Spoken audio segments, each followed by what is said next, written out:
Morning Routine Challenge. I'm so pumped to be here with you guys. Is everyone feeling good after day one? Did you prioritize yourself in the morning when you woke up? Remember, put yourself first early in the day so you can give the rest of your day away. That's so important. That self-care in the morning, that time that belongs only to you, especially my female audience.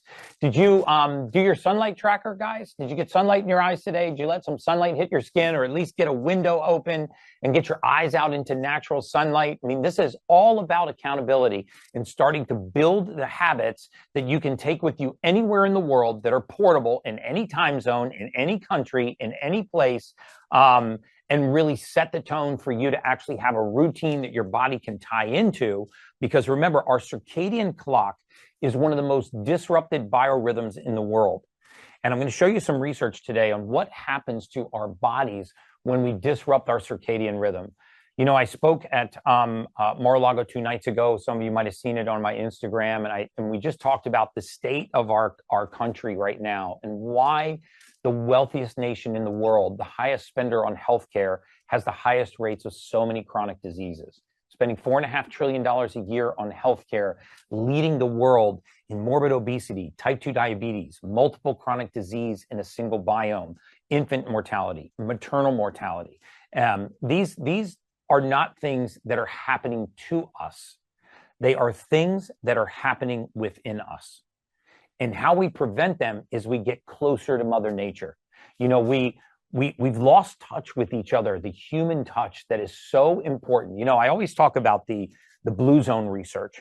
And if you've seen any of the Blue Zone documentaries, or you've read Dr. Walter Longo's research, the longevity diet, or some of the research he's doing at USC, you know that it's not a dogmatic diet that extends our life, right? When you look at dieting all over the world, when you look at these blue zones, you don't see continuity between diets. In other words, it wasn't keto, paleo, pescatarian, vegan, vegetarian, carnivore. It wasn't raw food. It wasn't any of these dogmatic diets. The only continuity between diets, because when you look at these different areas of the world, Sardinia, for example, one of the longest life expectancies in the world, one of the highest carbohydrate consumptions.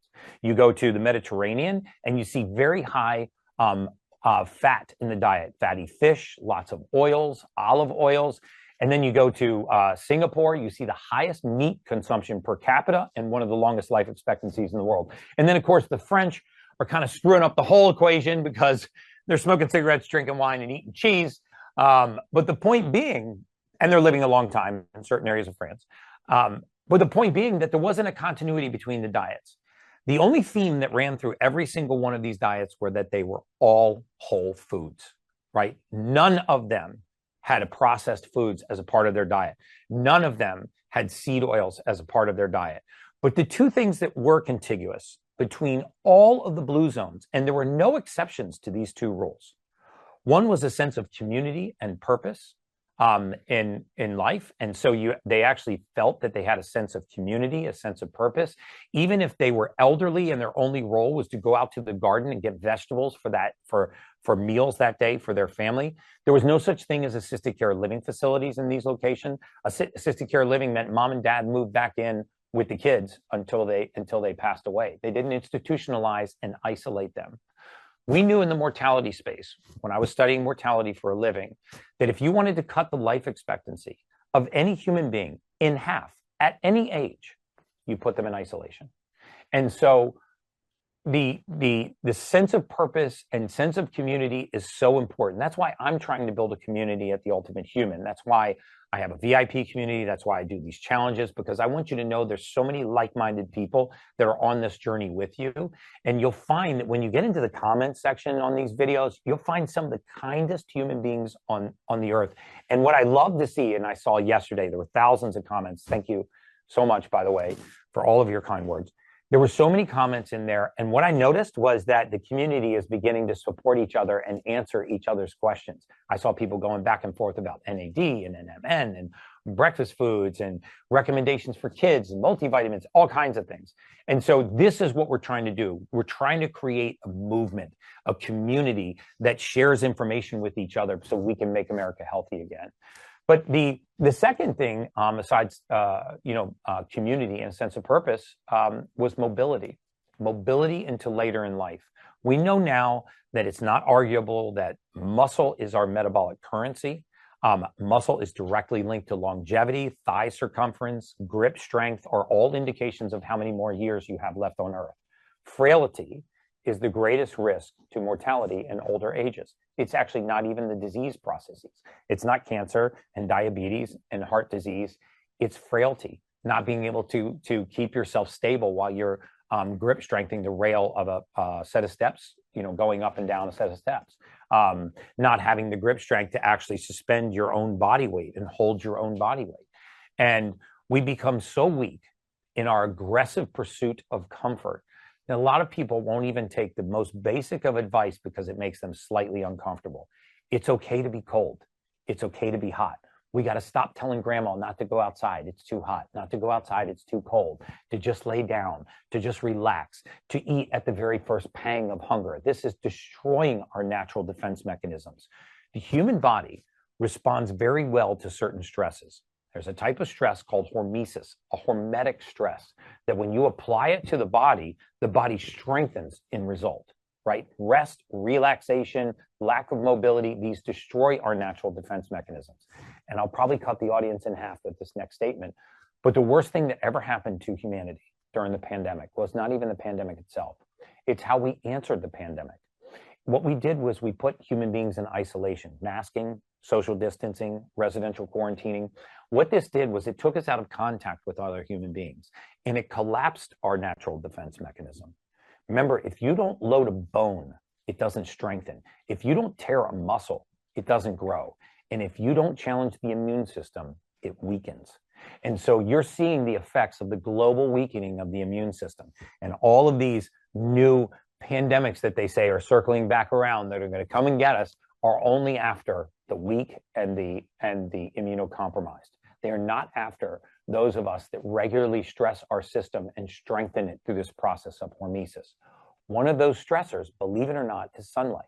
That's why I'm such a big believer in cold water exposure, basic mobility, deep sleep, sunlight, exercise. And we're going to talk about the benefits of exercise. We're going to actually talk about which type of exercise and what time of the day is most beneficial according to the research. So here's what most people don't realize. The way that you breathe actually controls your nervous system, your energy, your mental clarity, and even your immune function. So today I'm going to show you how an intentional breath work can reduce stress by lifting your nervous system from fight or flight into recovery. In other words, switching you from what's called a sympathetic state to a parasympathetic state, boost your immune system, increase oxygen efficiency, improve your focus, your mental clarity, and it's going to change the way that oxygen is delivered to the brain, which is called oxygen tension. I wish I could sell it. It's free. I'm going to teach it to you today. You can't bottle it. And most of what serves our cellular biology are the things that are free: grounding, sunlight, breath work, exercise. They're not expensive and they're portable and we can do them everywhere. God gave us everything that we need to thrive. I have millions of dollars of fancy equipment in my condo. You don't need any of it to reach a state of optimal health. This is just curiosity vendor that I've been on. And so I'd rather spend money on red light beds than Ferraris. But you don't need this expensive equipment in order to reach a state of being completely optimal. So we're not just talking about theory today. We're going to go through the actual guided breathwork session together. I'm going to talk about the science behind it. And for my VIPs, today's session is going to be next level. Dr. Paul Saladino, formerly known as the Carnivore MD, is going to join us. He's going to break down breathwork and nutrition together for performance and longevity. So if you're ready to unlock the full potential of your breath, let's get started. And I feel a compulsion to go to the whiteboard. Can I go to the whiteboard for a second? All right. I'm going to show you guys a clock here of your circadian rhythm. Can they see this? Okay. Your body operates on a 24-hour biological clock. It's called your circadian rhythm. It's the system that wakes you up. It makes you feel alert. It's the system that puts you to sleep. It makes you tired. It regulates how efficiently our body functions. Remember, we all know that sleep is important, but few of us know why sleep is important, right? When we talk about the different stages of sleep, why is sleep so important? And why is quality sleep so important? Well, there are two particular phases of sleep: REM sleep and deep sleep that I want to highlight today, because these are what going to set the trajectory for our next day. So when we go to sleep, everyone knows when you had a good night's sleep, you feel rested, you feel awake, you feel refreshed. But why is that the case? Well, there are things that happen during deep sleep and REM sleep that don't happen any other time during the day. When we get into the deep phases of sleep, a system in our body called the glymphatic system activates. So everyone knows about the lymphatic system. You can get a sore throat, your lymph glands swell in your throat or under your armpits, sometimes in your inguinal area. The lymph system is what eliminates waste from our body. It's a static system. So in other words, it's not like a vein or an artery, which has the pressure of the heart. It doesn't have a muscular system to contract it like your esophagus or like your intestinal tract does. It's a static system. So trash gets dumped into this system, right? And then in order to eliminate it from our body, we need muscular contraction. If you've ever heard of a deep vein thrombosis, this is lack of contracting the calf muscles and not actually circulating the blood, causing it to pool and throw a clot. Well, the lymphatic system is circulated by muscular contraction. This is why movement, things like Qigong, basic, yoga, breath work, walking, these are some of the most underrated exercises in the world that can make a dramatic difference in how your body eliminates waste. And when I say eliminate waste, I don't mean stool or urine. I mean cellular waste. The process of cellular biology is a really dirty process. Even the cleanest of automotive engines have an exhaust. And if you back that exhaust up, it will eventually blow the engine. The same thing happens in human beings. What happens is we don't eliminate the waste from our system, and it backs up and it blows our engine. This is why metabolic syndrome is happening earlier and earlier and earlier now. We see prepubescent teens with metabolic syndrome. It used to be a syndrome that affected the elderly over 65 and above, and now it's creeped its way all the way down into our children. And so we're going to talk about movement in a minute, but that's why movement is so important in the body. But there's no muscular contraction in the brain. So the brain doesn't have a lymphatic system. It has a glymphatic system. This is a system to eliminate waste from the brain. And again, I'm not talking about stool or urine. I'm talking about cellular waste, inflammatory factors, cytokines, histamines, prostaglandin E2s, all of these inflammatory factors that build up in our brain, slow the transmission of our neurons, which is slowing the transmission of our thought, clog our neuronal pathways, what's called the neurosynaptic junction. And so if we could eliminate that waste, this is when we wake up clear and refreshed. And when do we eliminate that waste? We eliminate it during deep sleep. This is the only time in the circadian cycle of the 24-hour day where your brain is eliminating waste. Now, the REM cycle is where the body actually begins to assemble, the brain begins to assemble the thoughts and the things that you learned that day with your subconscious. These two start to talk. So when we're trying to learn new tasks, when we're trying to retain information, when we're trying to absorb complicated interactions that we've had throughout the day, these get assembled during REM sleep. How many of you guys wake up at night with like a great business idea, or you solve the problem in your life and you roll over and you actually write down a great idea on a notepad? Some of you do that before you go back to sleep. A lot of you probably have a notepad next to your nightstand or on your nightstand so you can actually get thoughts out of your mind at night. Well, why do you wake up with these thoughts that seem to be solving the most complex problems in your life? Because REM sleep is when the brain is beginning to assemble learning. So learning happens during REM and retention, and waste elimination happens during deep sleep. This all starts before midnight. And this is why I'm going to encourage you, if you are not a shift worker, to actually try to go to bed before midnight. Every hour of sleep that we get before midnight has a dramatic impact on these phases of sleep. The reason for this, and I'm not going to go through the whole cycle, I'm going to start before we go to bed and talk about, hopefully you can see this. It's a very easy chart to see. The melatonin secretion begins around 8 p.m. So now what happens? Because of our modern lifestyle, because we regulate our air temperature, because we regulate our lighting, all this bright lighting, I can make it the surface of the sun at 1 o'clock in the morning in my house if I want to. So can you. But this is fighting our circadian biology. So around 8 p.m., melatonin secretion starts in the brain. It actually starts to rise in our brain. Melatonin is the calming sleep hormone. It has a lot of other functions I can go into in a minute, but melatonin secretion actually starts a few hours before midnight. This is why if you want to support your cellular biology, you can dim your lights at night. So use floor level lamps, use lower level lighting, don't use overhead lighting. Our body perceives that as waking light from the sun. So simple things you can do is sort of set your home up so that you're actually feeding your cellular biology. So 2 hours after the sunset, around 8 p.m. at night, you can start to dim the lights in your house. A lot of you have light controls. If you don't, turn the overhead lights on and start to use table and floor lamps that have a lower level of lighting. It comes into your eyes from a different angle, and it has less kilowatts. It has actually less milliwatts of irradiance, so you're not fighting the melatonin cycle. Remember, melatonin is responsive to light, just like cortisol is responsive to light. Cortisol is our waking hormone. It takes very little light passing through our eyelids, even when our eyes are closed, to start to stimulate the cortisol response. So about 8 o'clock at night, then we go through midnight, and about 2 o'clock in the morning is when the deep phases of sleep should begin to occur. This is according to our cellular biology. So you want to be asleep minimum 3 hours before you start the deepest phase of your sleep. The reason for that is I want to activate, all right? I want to activate that lymphatic system, and I want my brain to start eliminating waste. What happens after you eliminate waste from the lymphatic system is your body temperature starts to actually drop. Your body will regulate your temperature, and your core body temperature will actually begin to drop, which moves you into the next phase of sleep.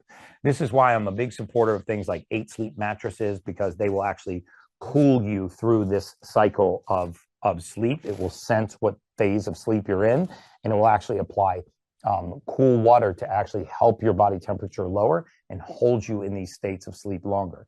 You don't want to get an 8 Sleep mattress, just drop the temperature in your bedroom. Colder than you think. You know, my wife and I go back and forth on the thermostat all the time. she's thin, and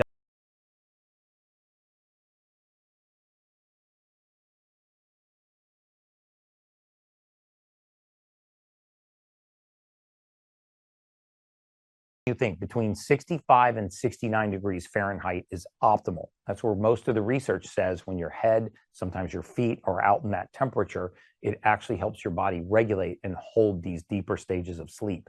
So you don't need fancy equipment. You just need a thermostat. Make your room cooler than you actually think it should be. Around 6 o'clock in the morning, we have a sharp rise in blood pressure. So why do you think you have a sharp rise in blood pressure? Because this is when your cortisol secretion is going to start. Following that, around 7:30 in the morning, your melatonin secretion actually stops. And this, whoops, let me put those back. This is why it's so important to try to follow the circadian cycle of the sun if we can. So about 7:30 in the morning, melatonin secretion is stopped, and now it's time for us to go out and get sunlight. This is going to be first light for most of you guys, depending on where you live in the country. Then we get into reaction times and other things, but this is the circadian cycle of sleep. And so I want to also talk about, let me pull up my, discard that.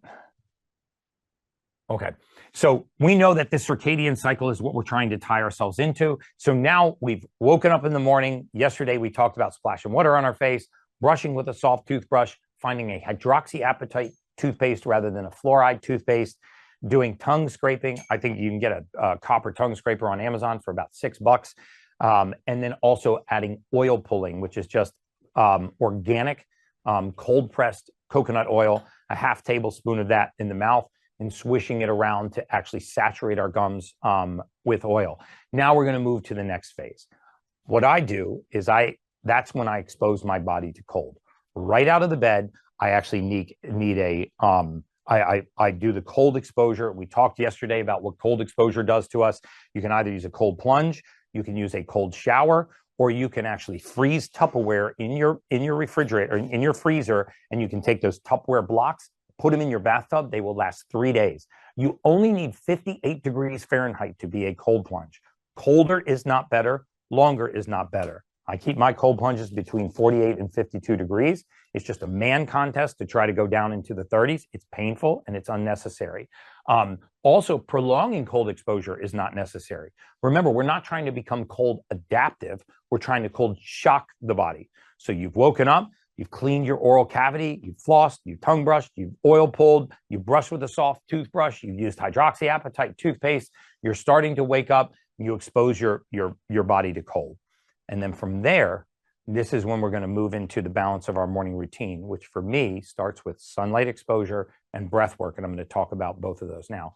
But we have a really special guest that is joining us, Mrs. Sage Workinger-Brecka, my wife, because I'm really trying to serve the female audience. And I want her to talk a little bit about her journey and what she does in the morning. And then we're going to get into the science of sunlight, and we're going to get into the science of grounding and the science of breath work. Because when I tell you these three things, you will never, ever, ever miss a day of doing breath work the rest of your life. It is free, it is portable, and it can regulate your cellular biology. So, are we switching? Hi.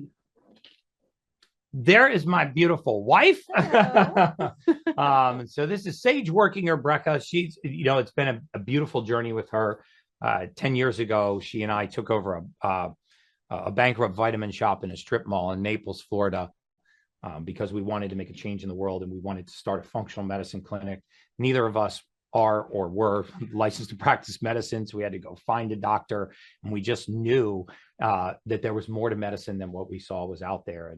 And by the grace of God, that went very well for us. We recently exited that to focus all of our attention on the ultimate human, folks like you guys. So I want my wife to talk about what's made the biggest shift in her life with these morning routines. Oh, it's definitely the Good Morning Babe. Getting woken up. I don't know if you've seen my Good Morning Babe series, Good Morning Babe. But I do always bring her a gift and coffee. Yeah. Yes, that's true. He's very I wake her up with sunlight and lots of energy, but she gets gifts and coffee. It's a lot of energy in the morning. I'm not a morning person. So for those of you who maybe more relate to not being a morning person, I guess that's why I'm here, is kind of share how I'm a little bit slower at waking up in the morning. And so you want me to just kind of... Yeah, I would love for you just to talk about your morning routine, because, we also, monitor her. We're regularly checking her hormones. We're regularly checking inflammatory levels in her body, kidney function, liver function. And I know so many women are around Sage's age, and funny things start to happen in your body that you don't really understand. So fun. And so developing a really good morning routine, if I'm not putting words in your mouth, has really helped her manage some of these symptoms. It has. It's good to know you're going to get up in the morning and you've got a routine. I do want to note this routine that I do now is very different than what I probably would have done when I was getting a kid ready for school and, getting everybody out the door, and that when we were going into our clinic, into an office. So, but I think that there's a lot of people that can still get a good routine, even if they have all the chaos in the morning. I am lucky enough to not have all the chaos anymore. But so you can make it short and sweet. You can stretch it out, whatever works for you to get the day started. But I always do.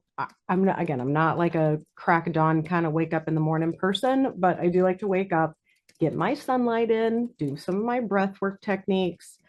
He usually drags me out on the balcony and we do it together, but I just every day. Yes, every day, but I just don't do it at like crack of dawn. He waits a little bit of time for me to do it.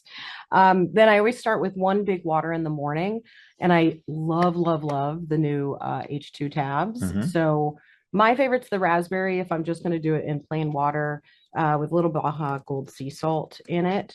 If I combine it with my second water, I do a second water of the day. If I'm going to do the perfect aminos, which I like the lemon lime flavor, the mixed berry, then I'll put in the H2 tabs, the unflavored one, and put that in there. But always start with perfect aminos, some sort of electrolyte or sea salt, and the H2 tabs. And I put a couple of tabs in there because it just helps with the inflammation. It helps get gets the cranks out in the morning. I'm not a big fan of eating a big breakfast in the morning. So I'll usually do a protein bar I do like the Perfect Aminos, the Ultimate Human bars. The brownie is my favorite. And so I'll do that before I take all my vitamins and my supplements. And I take methylated vitamins only. I double up on vitamin C, D3K2. A big one that I just added into my routine was creatine. I thought that creatine was for bodybuilders, and I was taught that it was for like big dudes in the gym. And I think now I'm starting to learn through a lot of, there's a doctor that I follow, Dr. Mary Claire, and she's been teaching, a lot about the importance of creatine in women my age. I'm 46. I agree with that, by the way. Yeah. I don't fully understand it. I think kind of pass creatine is that the to most you. undersupplemented nutrient in women over 40. So if you're over 40 years old, you absolutely should be taking 5 milligrams of creatine a day. Creatine comes in two main forms. It comes in an HCl form and a monohydrate form. Some women will bloat a little bit with monohydrate. If you do, take creatine in the HCl form. So creatine monohydrate is where I would start. If you find that it causes a little bit of bloating, then switch to creatine HCl, the hydrochloride. You won't have the bloating. But this isn't just for muscle gain. Sage is, and I'll let her talk about it, but we really switched her morning routine from heavy in cardiovascular exercise to heavy in weight training. And you put on what, 4 pounds of muscle? Yeah, a couple pounds of muscle. Yeah. At 46, I'm in better shape than I was in my 20s and 30s, which I'm like shocked by. But it was just that I made these simple changes. Protein. I'm like, good Lord, I've never thought so much about protein in my life. Yeah. Now Creatine for cognitive function is so good, Yeah. especially women. So, but adding simple forms of protein, easier ways to get it in than thinking, oh God, I got to eat chicken or steak again. So that's been a big, factor. Talk and about then cold plunging. Well, also just on the weight training piece, I think I spent so much of my life always trying to do cardio. There's the skinny factor, like you're always supposed to be skinny. And I know I'm thin, but it was always like, get on the treadmill, get on a bike, get on, do cardio. And I was slacking on the weight training piece. I've changed my mindset with that. And I now do more I do more weight training than I do cardio. I mean, I still get my steps in, I still work out, but the game changer for me was working out with Alexia Clark. She's fabulous. If you don't know who she is, she's actually coming on tomorrow, right? Yeah, she's on our challenge tomorrow. Yeah, She's coming on for free tomorrow, guys. She's literally the best human ever. I adore her. Our Babe, workouts went, I love I'm the you ultimate too. human. I love you too. Our workouts went from like 30 minutes to an hour because we just yap a lot of the 30 extra minutes. But she has a great app and she can tell you more about that. But she's fabulous and she really helped me change the way that my body works. Like now I've got muscles in places I never knew that I could have muscles, and I'm like super stoked about it. So getting more protein, adding the creatine, doing more strength training, that's been a big thing for me. You want me to talk about cold plunging? Well, they sent a couple of questions in for you. Cool. Most commonly asked questions for Sage. Okay. What brand of vitamins does Sage take? So I take there's a methylated multivitamin called Thorne B Complex number 12. I found that one works the best for me. It doesn't have all the different vitamins in it. It's not like a huge, powerful multivitamin. So what I do is I take that form, the Thorne B Complex, and then I add additional things to it. So I separate out my vitamin C, D3K2, my iron. I like separated out vitamins. A lot of these vitamins come from Thorne and Pure encapsulations, and Symbiotica is another one that I do. So I'm kind of do a couple of different brands and find that sort of works best for me.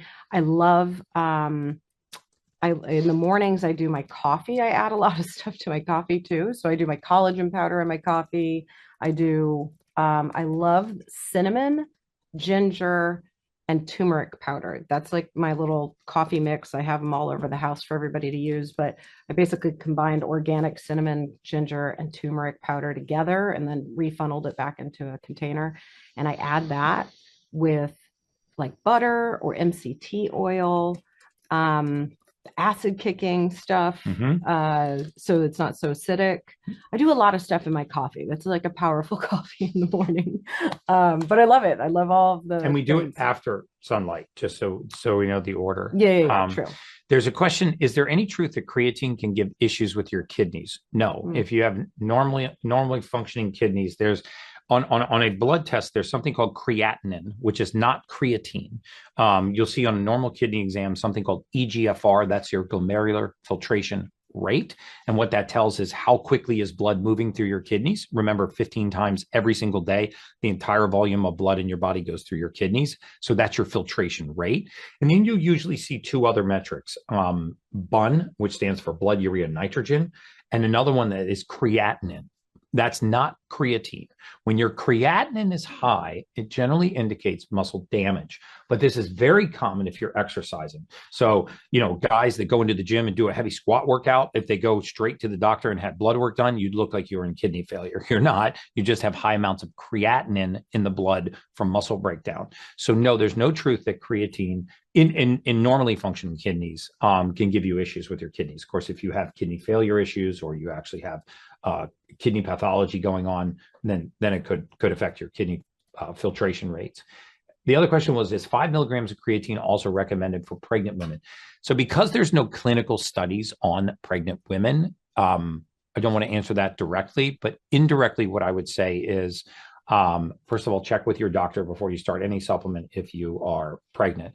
But the relationship between a mother and a fetus is a parasitic relationship, meaning, and don't take that the wrong way, I'm a huge fan of having babies. I had three, and I didn't have three. I have three from previous marriage. We have one together, so I love my family. But that baby and that fetus is a parasite, and in women, that fetus will be prioritized before the mother's nutrition. So if that fetus needs calcium, it will leach it from the mother's bones. If it needs amino acids, it will strip it from the mother's lean muscle tissue. If it needs calcium, magnesium, phosphorus, it will pull it from the mother. So it's super important for pregnant women to take a really high quality methylated prenatal vitamin, and also no folic acid. Yeah. It'll make you crazy. And hydrate and mineralize the body. I also want to mention that, Sage suffers from ruminating thoughts at night. So I know there's a lot of you out there, men and women, that have that condition. When you lay down to go to sleep at night, as your environment quiets, your mind wakes up. And she was really able to solve that with methylfolate. Oh, it's a game changer, guys. I tried to figure out when to take it, because I always tell people it's not a sleeping pill, but it is something you can take at night, and it helps me quiet. I say it quiets the squirrels, so it stops the racing thoughts. So I have MTHFR from both parents, and so I am super highly deficient in methylfolate. So there's a little bit of folate in my multivitamin in the morning, the Thornby complex. There's a little bit of, I think it's like 600% or something. And then I take another milligram at night before I go to bed, and that helps quiet my mind down. And then inevitably, because I did have a baby, I wake up every morning between 3 and 4 and have to go to the bathroom. So I shuffle my way to the bathroom, and then I take another milligram of 5-methylfolate. Now, that is not for everybody. I highly recommend getting tested to see if you have the MTHFR mutation at all, and if you have it from one parent or two, because it makes a difference. If you only got it from one side, then you don't need that much folate. But it also depends on weight. It depends on your mood. And methylfolate is very safe to experiment with. Very safe. You'll know within a day or two where you're balanced. I mean, you'll know here. How often do I get my blood work done to check all the levels of hormones? Every 6 months. Yeah, every 6 months. I highly recommend it, because especially if you're in your 40s and you're moving in your 50s or older, things are changing so just all the time. I'm hitting that phase. I'm starting to learn about perimenopause. I don't know what the heck is going on in my body. So I may even step it up a little bit and do more often, just to make sure I'm on track. Right now, I'm not taking any hormones because I haven't felt the need to just yet. But I think it's important at least every 6 months at a minimum. Yeah. So, and I'll just mention, because this is about morning routines, not about female hormones, but just for the women that are listening, That might be around that age where you're concerned about hormone fluctuations. The best test to get is called a Dutch test. You can talk to your OBGYN about that.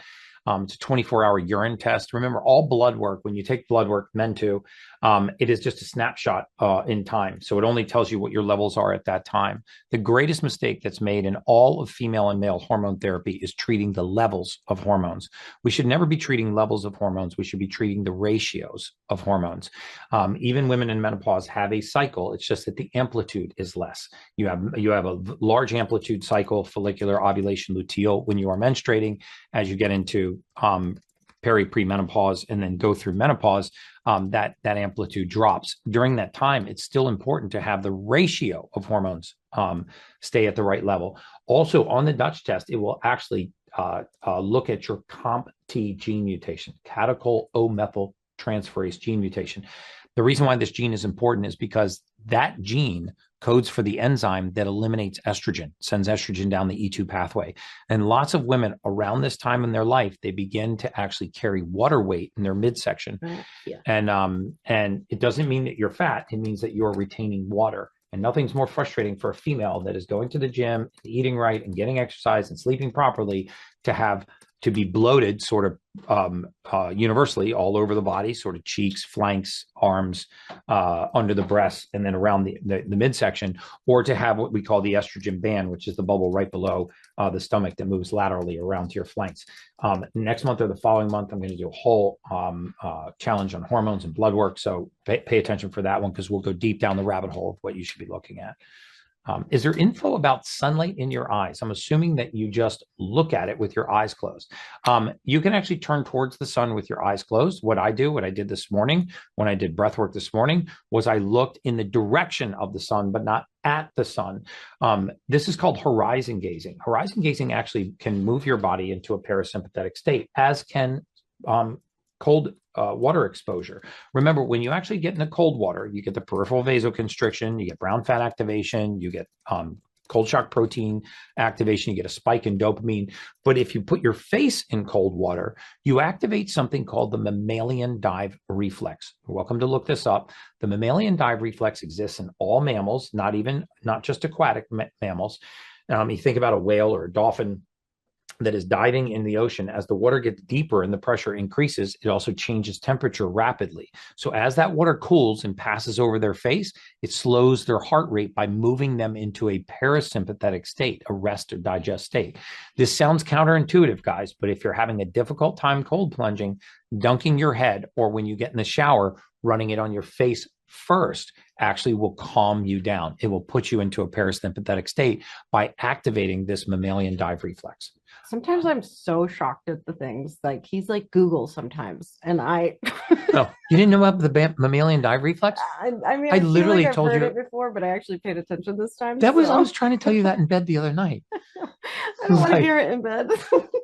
I bring a Kindle to bed with research on it, and Just talks. when I find a really interesting topic, I wake her up because I feel like I got to get it off my chest. I don't have you guys on a live Zoom, so I wake up my wife, and clearly you're not listening. No, I listen a lot, just not all the time.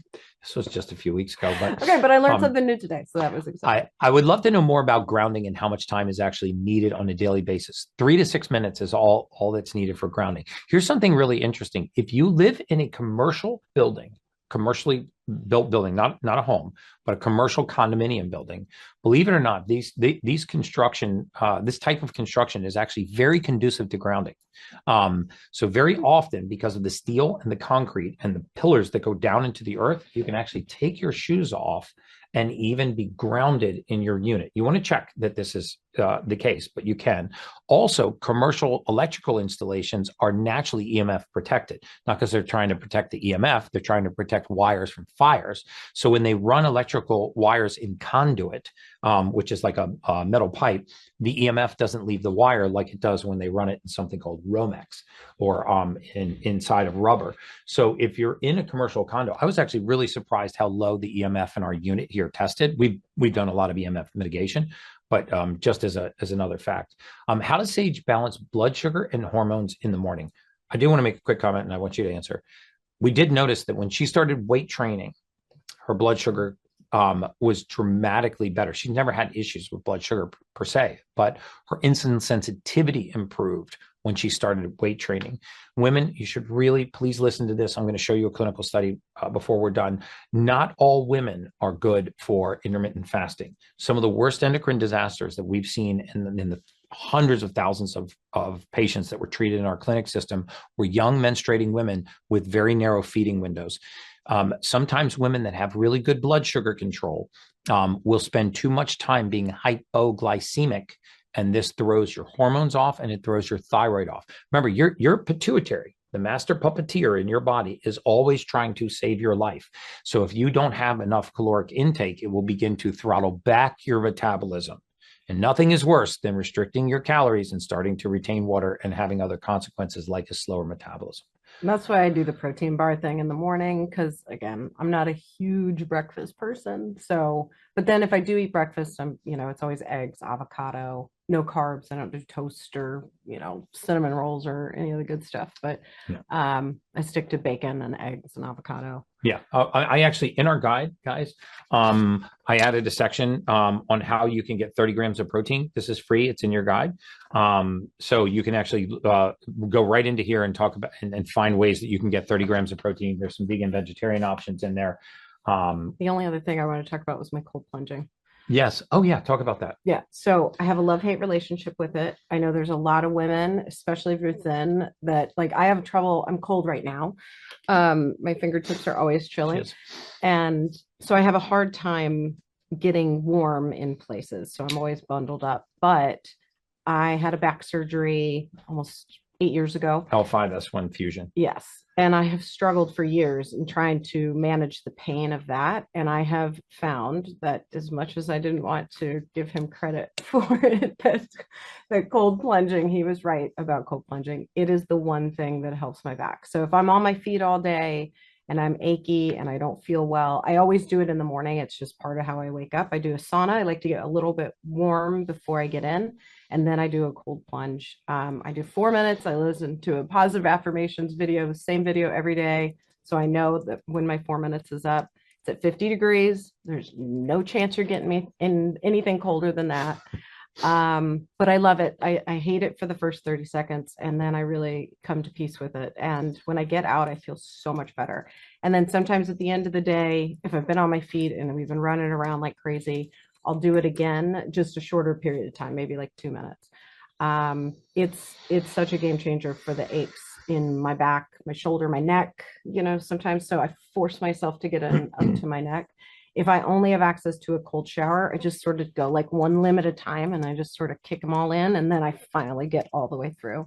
So if you only have a cold shower that you can do, and it's hard to get all the way in like that. All right. Again. Awesome. That's my super sciencey Okay. That was advice. You're welcome. good. We got to tone up the biohacking language a little bit. But thank you, Sage, for coming on with us. Even though she's not listening to me and bed at night, we'll work on that later. If there's any therapists in the group, send us your number. She should be paying attention to me when I find research every day. I pay so much attention. So guys, we're going to have a few more minutes. I want to delve into the science because I want to finish the morning routine. I'm also want to encourage you guys to join our VIP community. I promise you, we pour so much value into this community. It's $97 a month. You can quit at any time, but I am desperately trying to build an army of like-minded people in this community that can go out and really change the world. So thank you, babe. You're welcome. Okay, bye, everybody. All right, back to the whiteboard.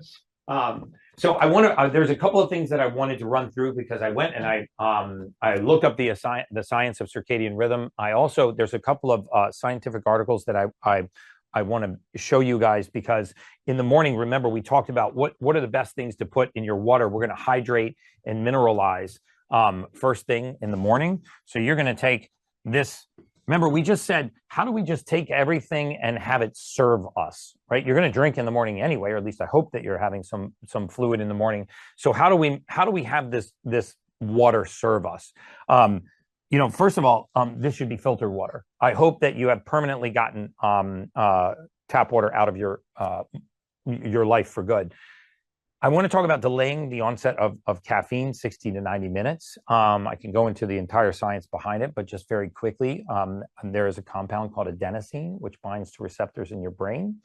The higher the adenosine, the sleepier you become.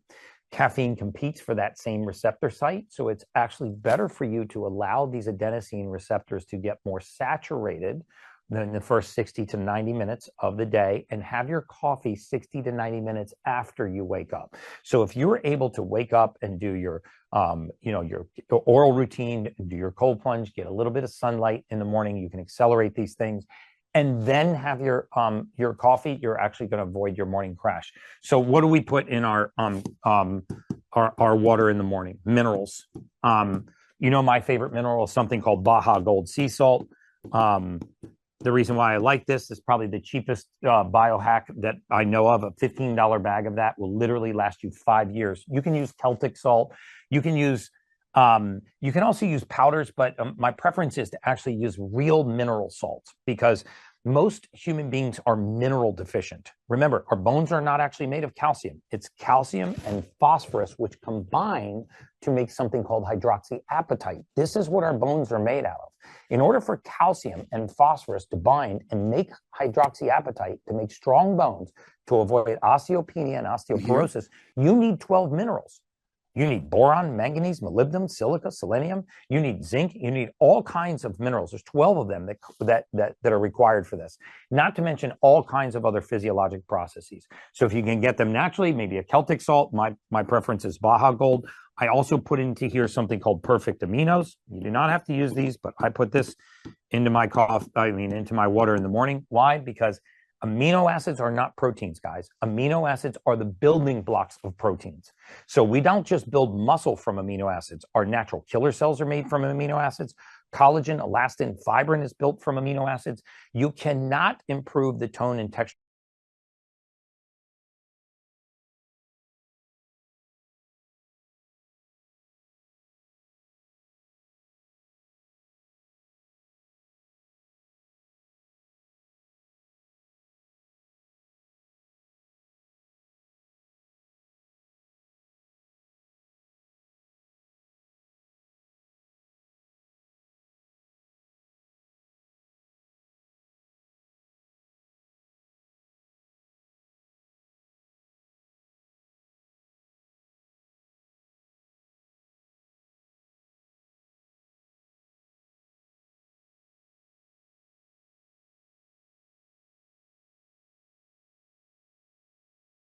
of your skin without the right amino acids.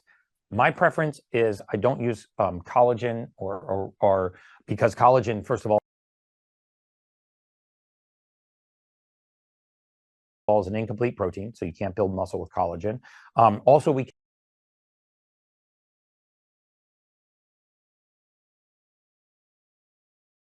cannot target direct proteins, right? That's a fallacy. We don't eat our nails to grow our nails. We don't eat our hair to grow our hair. I don't know why we think we can eat collagen to grow collagen. Collagen, like every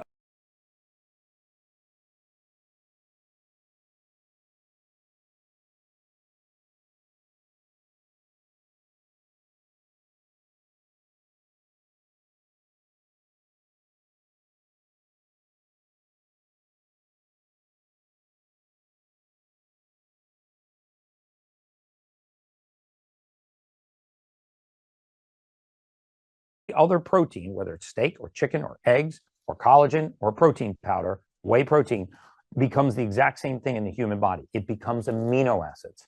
When then our liver takes those amino acids, sends them into the bloodstream, and we build all of the structures in the human body.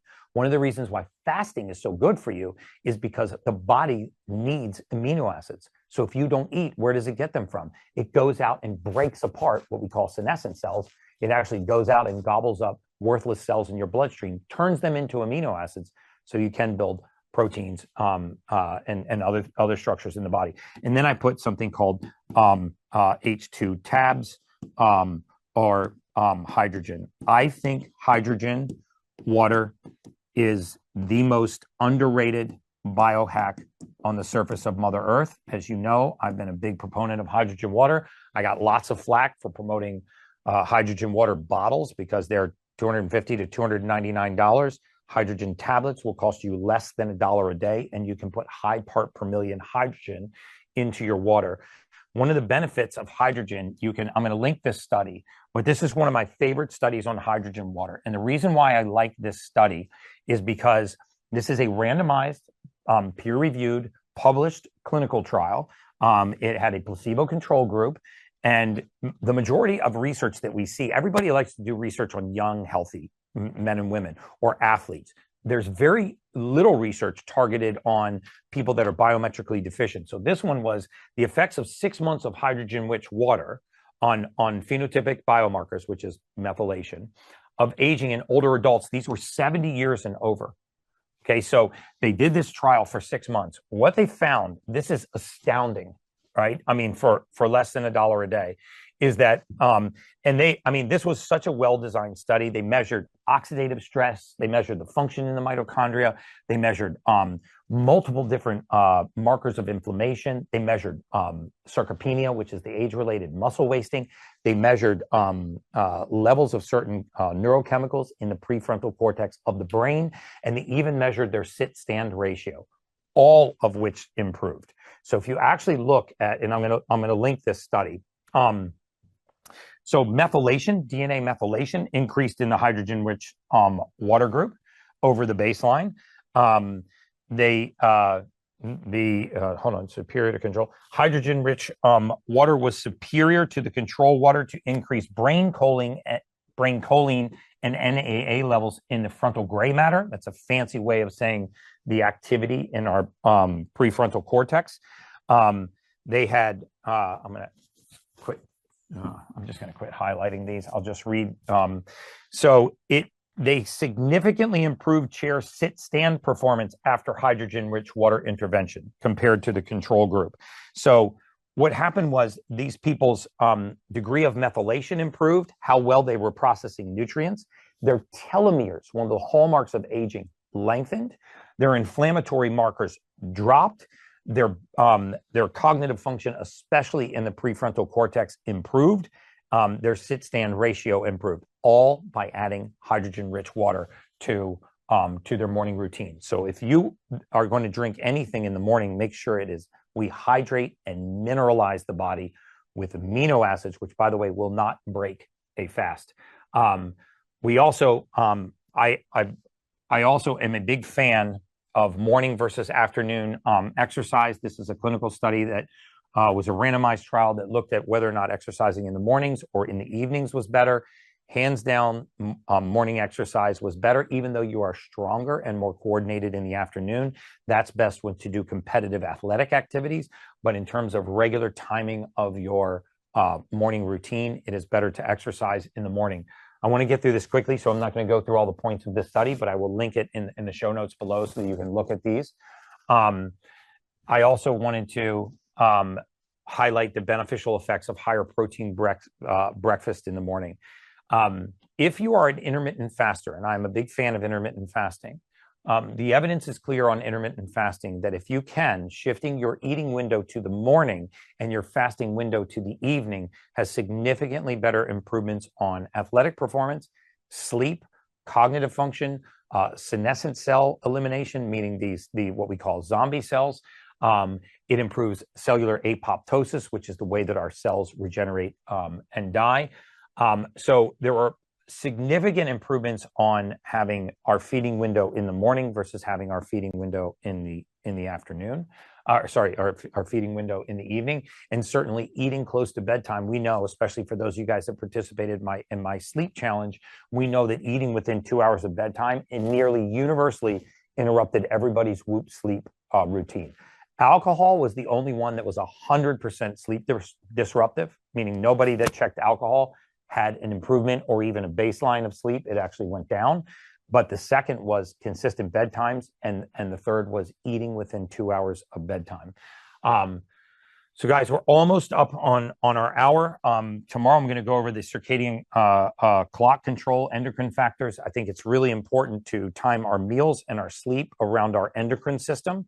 So part of the reason why I want you guys to have a healthy morning routine, whether you exercise in a fasted state, and if you exercise fasted, you have to take Perfect Aminos. You have to take a full spectrum amino acid supplement before you exercise. You can eat immediately after that exercise and move your evening feeding window to an earlier time frame. Major impact on your cellular biology. So I want to, how much time do we have left? We got 5 minutes. Okay. Two things I want to do is I want to run through the breathwork technique with you before this clock expires. And I really want to encourage you guys to join the VIP group today. Like I said, it's $97 a month. You join the VIP, I'm going to spend another 2 hours with you. I've got all kinds of guests in there, but this is the group I'm going to pour myself into. We're going to create an army of like-minded people. And every month I've got surprises for you guys. This month it was H2 tabs. I'm sending you a $30 box of H2 tabs. So you can just try those for free. Hydrogen water will change the trajectory of your life. So are we ready to talk about breath work? And for the last 5 minutes, go through this breath work technique? Let's do it.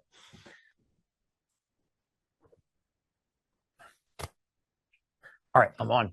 So quickly, and tomorrow we're going to get more into depth, and I'll go a lot more in depth on the VIP call today, but I want to make sure I get this out to the free group. I can't overstate the benefits of breath work. I think because it's free and it's so available, people really discount its capacity to improve our lives, to reset our circadian rhythm. There was a statistic that I read. I did not get it from a peer-reviewed medical journal. I got a lot of flack online for repeating it. It sounds to me to be true, and it was that after the age of 30, roughly 90% of people will never sprint again for the rest of their life. Whether that's true or not, what it highlights is the fact that we are not using, let me take this weighted vest off. That's all that's coming off, guys. Promise you. What we stop using are our auxiliary muscles of respiration.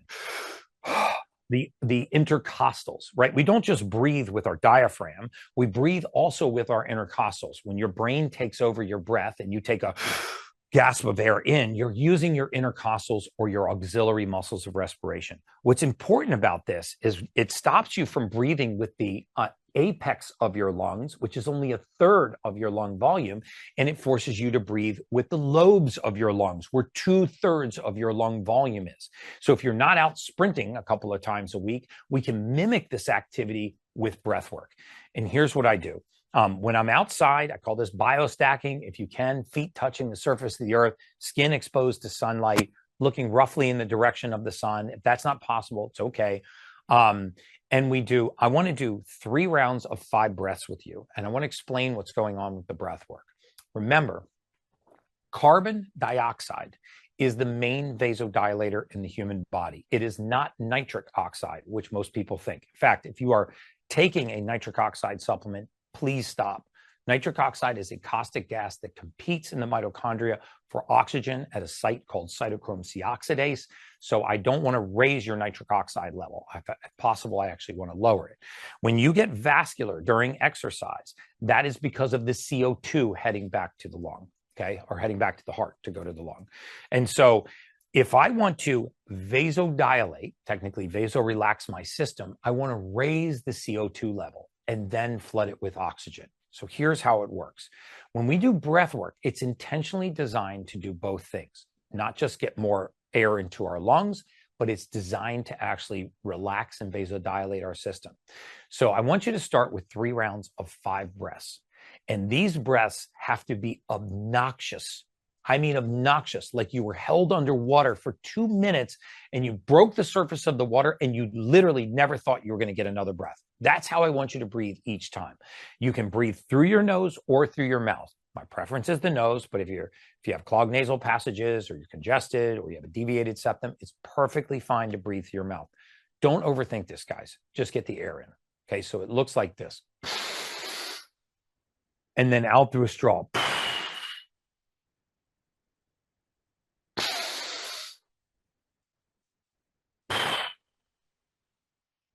We're going to do 5 of these.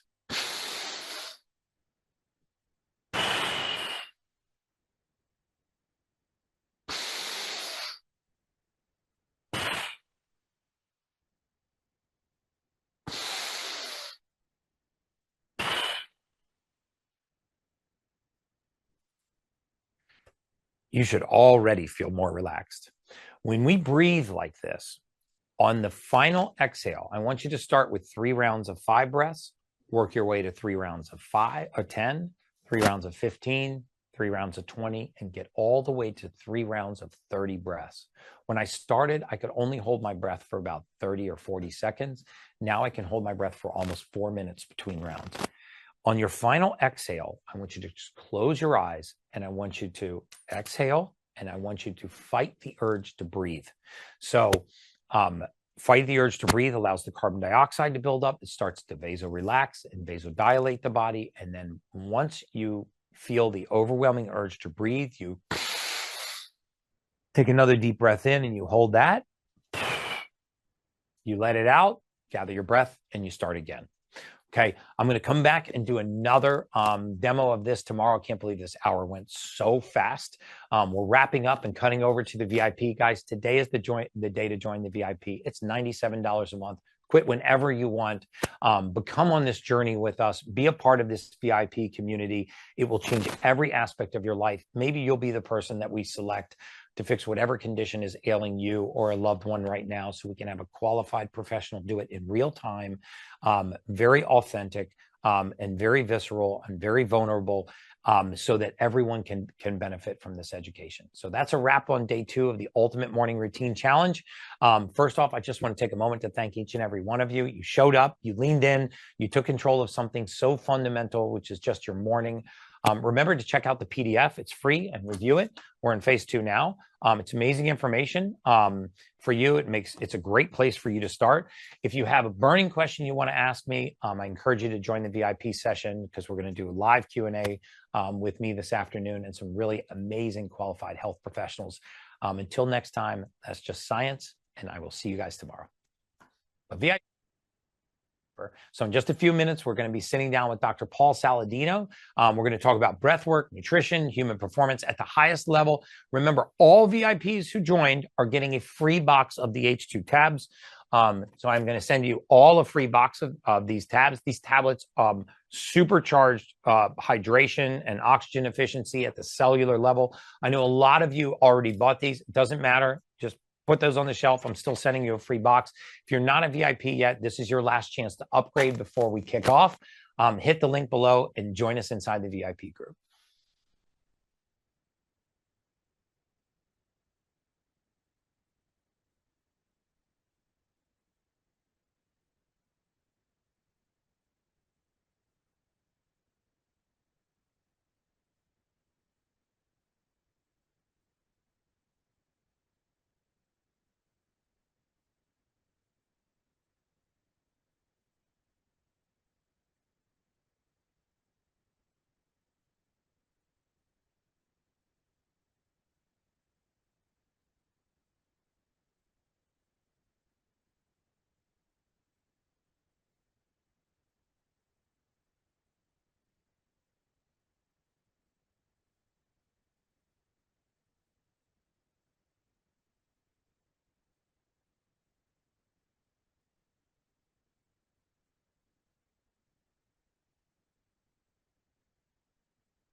Can you see this, guys, correctly? Yes, looks great. Perfect. I have 2 monitors, so it's like sometimes it chooses a different one every time, I swear. But all right. So I just want to thank you guys for joining tonight. Yeah, Sandy called me maybe a month ago, a few weeks ago, and was like, what do you think about doing Lyme disease? Everybody's bringing it up. Everybody's talking about it. It's big right now because it's springtime. Everybody's getting outside, starting their gardens, right? And it's just a big topic right now. And it's something I'm very passionate about. I have a lot of personal experience. My mom went through a lot of things with Lyme disease, so it weighs heavy on me, and I want to share it. I want to educate people on these things. Just because it is a big deal. And I think a lot more people are probably dealing with Lyme than what we may think. Okay. And we'll get into some of those different things, but just really passionate about this. So happily willing to jump on here and help you guys out. If you guys have any questions too, again, I'll stay through the end and we can answer any of those things. If we don't get it covered tonight, you can always reach out to me, reach out to my office, and we can get questions answered for you, or if you need help, anything like that. But just want to talk about obviously Lyme disease today, and big thing like how to protect yourself. So what do you do? Have you gotten bitten? What's your next steps? Did you get diagnosed with Lyme disease in the past? Do you feel like it was properly treated? Do you not, right? Does it seem like it's coming back? So there's a lot of different things to kind of go along with this. And we're going to cover those things today. I'm going to stick to some of the basics. It can get complicated in here. So we'll keep it simple. But we can see there's a lot of really good resources and a lot of really good books out there. I really like, this is where I got so much information. You can see tabs everywhere.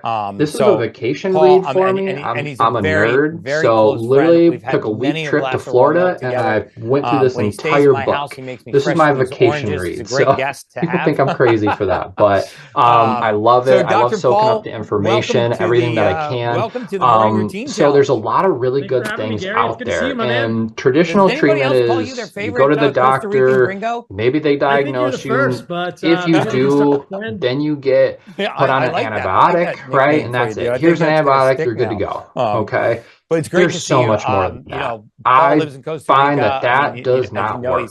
Okay, it works temporarily, but it always seems to come back. There always seems to be other things. There might not be enough. It might be something else. So we need more than that. And there's a lot of natural people out there, and there's so many good natural things that we can start to do.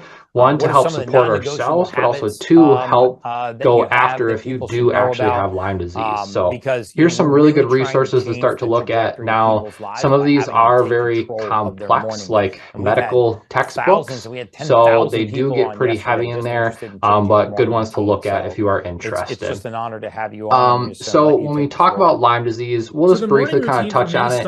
It got its name because the first case ever reported was in Lyme, Connecticut. And so that's where it got its name. Now, not to get too far into it, some people call it Lymes with an S. People get sensitive over that. I don't really care, right? It's just a name I know you're talking about, but it's not Lymes with an S, it's Lyme. So if anybody gives you a hassle about that, that's why. It was discovered by a name called Willi Boerdorferi. So the technical fancy name for Lyme is Borrelia burgdorferi. Okay, so that's where that comes from.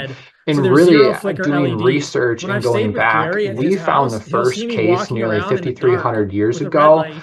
They found his name was, they named him Otzi. They found a man frozen in a cave in the mountain, and it turns out he had Lyme, okay? And he was been frozen for a long year, so they dated him way back, long time ago. So Lyme has been around a really long time. We've been living with it, so. The whole thing is red and the lights are all very dim. Okay, and then Borrelia burgdorferi. So what makes this one unique is it's something called a spirochete, okay? So you can see that a spiral. It's kind of like a corkscrew, okay? And that's what gives it